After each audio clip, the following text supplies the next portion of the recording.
Good morning, students. Here we are continue with our chapter Judiciary.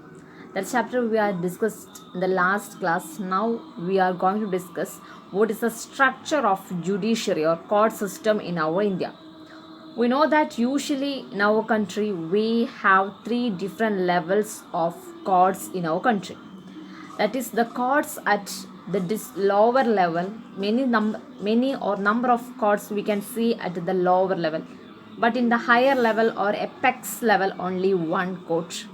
That is the court at our district level or tehsil.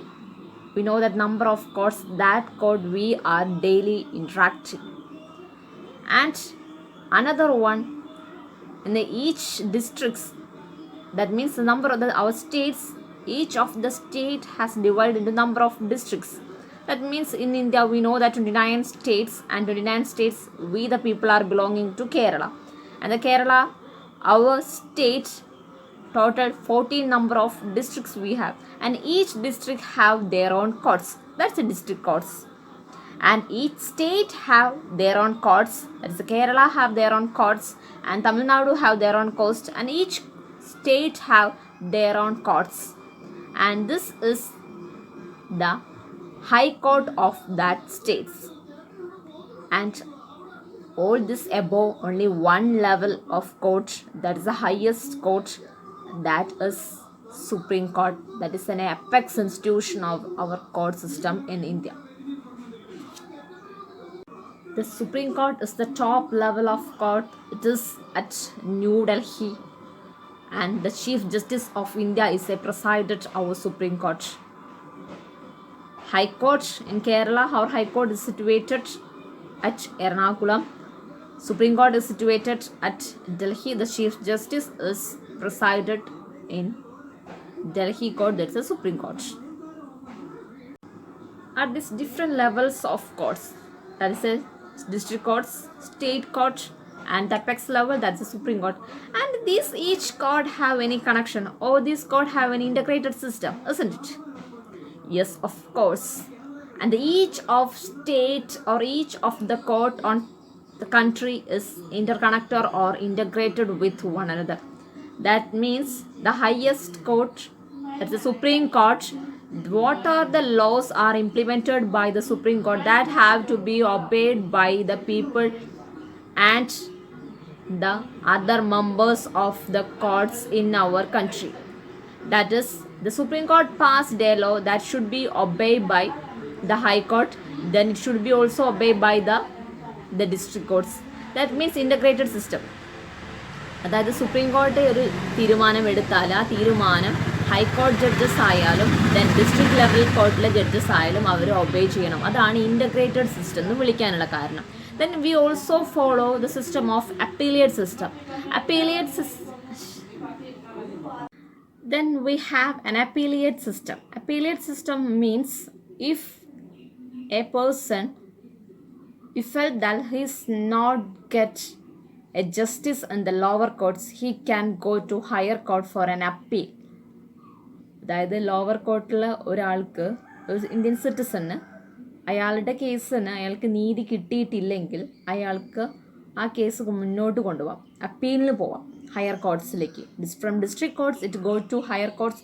From higher court is also he felt it's not just he can go to the Supreme Court. That system is known as appellate system. That's why in India our courts is considered to be an integrated system. The 2 points comes under integrated system. First one, that is from the higher courts, whatever the laws are implemented by the Supreme Court, all should be obeyed by the lower courts. And we also have the appellate system. That means one person, they felt that he does not get justice, he can move into the next courts.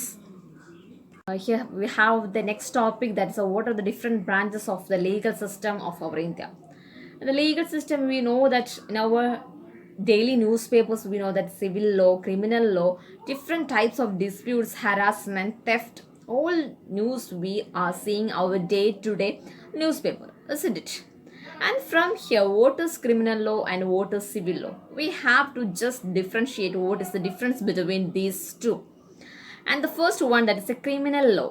Criminal law, it is considered or it deals with the conduct acts as the law defines as an offense. That means dowry, murder, and theft. All these are comes under this category.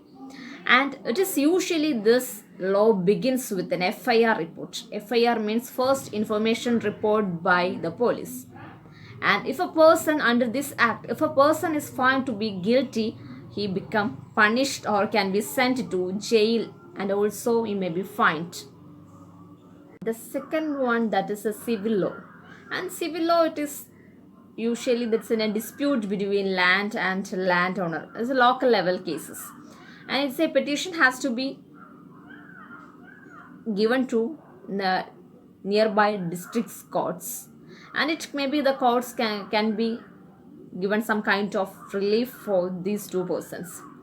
അതായത് criminal law എന്ന് പറഞ്ഞിരിക്കുകയാണെങ്കിൽ dowry അല്ലെങ്കിൽ എന്തെങ്കിലും രീതിയിലുള്ള harassment, murder, അതൊക്കെയാണ് criminal law ആയിട്ട് സാധാരണ കണക്കാക്കുക.